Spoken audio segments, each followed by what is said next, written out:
Hello there, ladies and gentlemen. My name is Hyatt Fiber, and welcome to another episode of Beyond the Podcast, your home for news, discussion topics, and all things video game related that, for one reason or other, just don't make it onto 2.5 Gamers.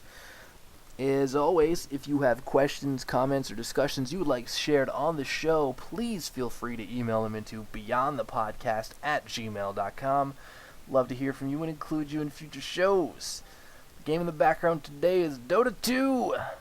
I somehow hit record partway through one of my matches, and so I have like 3/4 of a match sitting here on my hard drive that I didn't realize that I had ever done. But I am a little bit sick, which is probably why I sound a little bit different, trying to sound as normal as possible. But if I do sound different, it is because I am sick, and I just don't have the time or the energy to record something new, and this is readily available, so yay for that. Our topics today are going to include Sony bleeding, but let's go ahead and start the show off with victory for PC gamers, because our pleas have been heard, and Namco Bandai has confirmed that the Dark Souls Prepare to Die edition will be released on PC August 24th. Hurrah to us! If you are a fan of Dark Souls, you played the game on consoles, etc., you might be aware that this is a game that PC gamers and fans of the franchise have been petitioning to have a PC port for. I was one of those people that signed the petition, and I was very happy to hear that Namco Bandai has said, we've listened to you, we hear you, we're going to do this for you. But not only are they doing this for us, they are going to give us some incentive to repurchase the game if we already own it, or buy in the game now, because the Prepare to Die edition is going to have a couple new zones and 2 new bosses to tear our faces off a few hundred times before we get them down. Fantastic. I'm happy about this.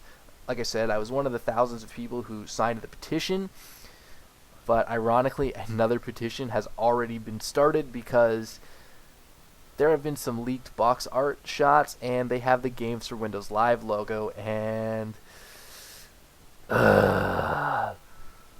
automatically the fans are like, no, don't do it, Namco Bandai. We got you to listen to us once, you gotta listen to us again.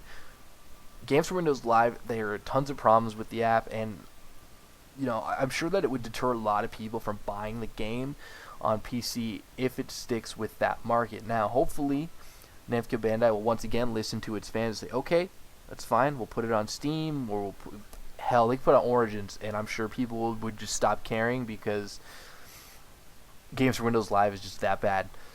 But if you would like to take part in that, I'll throw a link in the description for the petition, so you can hopefully have your voice heard, and you're not just one of those that are like, yo man, I heard that they're starting this petition to get this game on PC.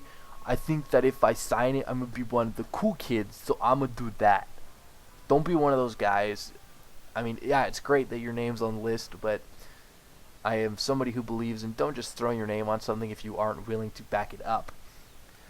Now, on to Sony, because Sony is bleeding money. In this fiscal year, Sony has recorded a $6.4 billion net loss, which is 520 billion yen. So, boom, holy crap. And the fiscal year ended on March 31st, which is pretty freaking crappy. Unfortunately, that means there are about 10,000 jobs that are going to be cut from this, and obviously Sony has to do some things to fix this. Of course, some of these things will include the PlayStation. Of course, Sony didn't lose $6.4 billion on the PlayStation 3 alone. This is all of Sony and all of its departments that have lost a lot. But I would not be surprised to see Sony put the PS3 on another price cut, because they are still behind the Xbox 360 in terms of sales and all of that crap. And, there are 2 pretty big reasons for this, in my opinion. The first being, the biggest gaming market right now is your online multiplayer, and quite frankly, I own a PS3, but the 360's online services are better.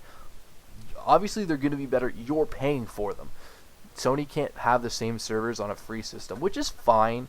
I mean, for my personal needs, Sony fits the bill better. I am much more into single-player games for my console experiences, and Sony has some phenomenal games for solo play.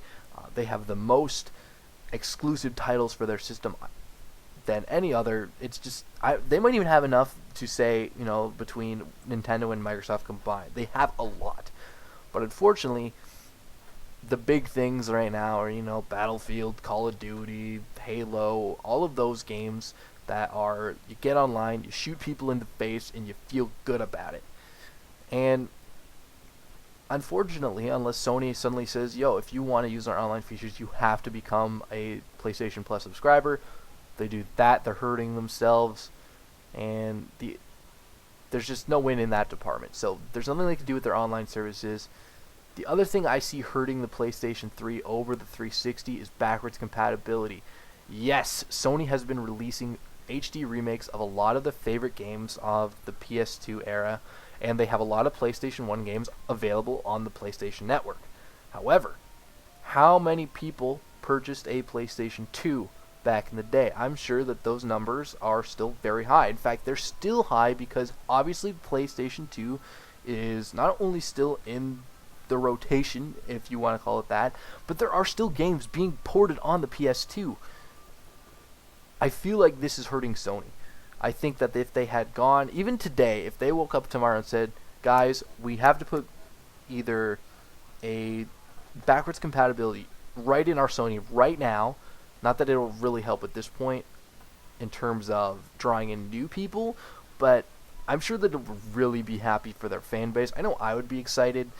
Just today, I was like, man, I wish I could replay Kingdom Hearts and Kingdom Hearts 2, because I went through my drawer with all my movies and games in it. I saw the box for Kingdom Hearts 2, and I was like, man, I love those games. I want to replay them, but no, don't own a PS2. So, the fact that 360 could do all these things, and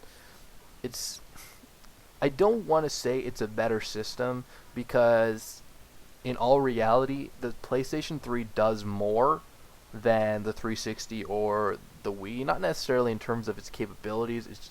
It is a Blu-ray player. It does everything the 360 does. And it's, unfortunately, one of the things that's hurting the Blu-ray aspect is Netflix.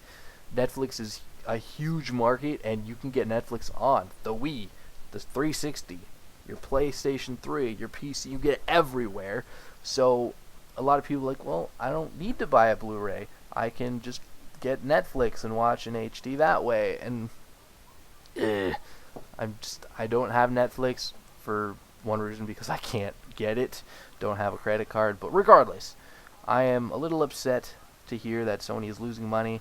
They will likely have a price cut on the PS3 because they are behind 360. And I do not think the answer is rush out the next system. You're losing money, and it's not just because of, the PlayStation or any of that things, but obviously as a company, you need to stop the bleeding, plug the wound, whatever you want to say, somehow. And, gaming is a pretty big market. So I would like to see some things changed within the PlayStation 3. Again, I don't think they're going to do backwards compatibility. They're not going to go through all of this trouble to remake games in HD and then just be like, no, well, now we're going to go back and just give you backwards compatibility. But I digress. That's all for me today. Again, if you have questions or comments or discussions you'd like seen on the show, please feel free to email them into beyondthepodcast@gmail.com. It's like 3 in the morning. I'm going to go try and sleep, even though I slept all day. I am exhausted, I am not feeling well, and I am high in fiber. And thank you for watching.